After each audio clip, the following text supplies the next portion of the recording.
फिर्ता गर हाम्रो पैसा फिर्ता गर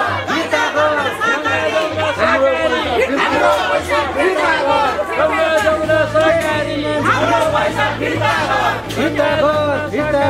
हाम्रो पैसा फिर्ता गर। यो भयो चाहिँ हामीले चाहिँ गंगा जमुना सहकारीमा हामी यहाँ टोल आलोडोर टोलका साथीहरूले जुन बासिन्दाले कोठामा बस्ने घर हुनेले सबैले चाहिँ हामीले जम्मा गरेका थियौँ र त्यो जम्मा गरेको रकम हामी बारम्बार 2 वर्षदेखि हामी लिन गइरहेका छौँ। बारम्बार माग्ने गएको छ। त्यो नदिएको हुनाले अहिले हामीले यो जुन कार्यालय नै बन्द गरेर नोटिस टाँसेर हाम्रो कार्यालय बन्द भनेर हाम्रो रकम फिर्ता नपाएको हुनाले त्यसको लागि हामीले यो ब्यानर बोकेको। कतिजनाको संख्यामा बचत फिर्ता नपाउने छन् त? अहिले हामीले नगरपालिकामा 215 जनाको चाहिँ जाहेरी र पुलिसकोमा 120 जनाको जाहेरी भइएको छ र त्यो 120 जनाको चाहिँ अदालतमा जिल्ला अदालतमा मुद्दा चलेको छ।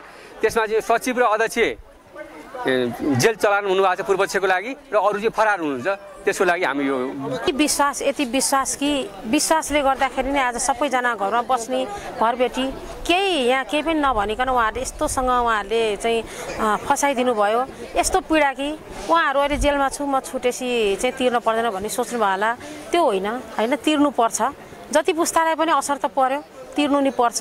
आज मेरो जतिसुकै होस् तर रोएर हिँड्ने अवस्था भएको छ। मान्छेहरू डिप्रेसनमा जाने अवस्था आयो। लुकाएर ढाँटेर 2 पैसा पनि मेरो भोलिको लागि भनेर राखेका आमा दिदी बहिनीहरूले राख्नु भएको थियो। आज उदाङ्ग त भयो। बन्द गरेको कहिलेदेखि हो? अब यो बन्द गरेको त भयो त हामी 1 वर्षसम्म त सबैजनाले कुर्नु भयो। 1 वर्षसम्म त समझदारीमा आउनु तपाईँ राम्रोसँग दिनु भनेर यति माया गर्नुभयो आफ्नो टोलको सहकारी गंगा जमुना सहकारी टोलको भएर माया गरेरै बचत पनि गर्नुभएको र विश्वास नि गर्नुभएको थियो। जबसम्म सञ्चालक समिति हजुर त्यतिखेर चाहिँ तपाईँले यो नाराबाजी गर्नु भएन। हजुर जब फरार भयो तब नाराबाजी गर्नुभयो। फरार व्यक्तिले आएर अब बचत फिर्ता देला। अब यस्तो मुख्य कुरा के छ भने सञ्चालक समिति, लेखा समिति, ऋण समिति के हुनुहुन्छ उहाँहरू कतिजनाको सदस्य हुनुहुन्छ त्यो आफ्नो ठाउँ छ। तर एउटै कुरा के हो भने अब चिनेको भनेको अब त्यहाँ सचिव र अध्यक्ष विशेष चिनेको चाहिँ त्यहाँ भयो। अब उहाँहरूले कसले खानुभयो के गर्नुभयो नखाने गल्ती हो ठिक छ मैले खाएको छैन भन्नुभयो। तर यो ठाउँमा आइदिन सक्नु पर्यो कि उहाँहरू सञ्चालक समिति नखाने मान्छे हुनु होला।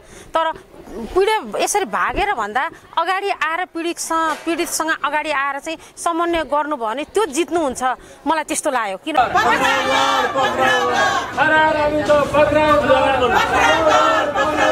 गंगा जमुना हाम्रो पैसा फिर्ता गर गंगा जमुना सहकारी हाम्रो पैसा फिर्ता गर गंगा जमुना सहकारी हाम्रो पैसा फिर्ता गर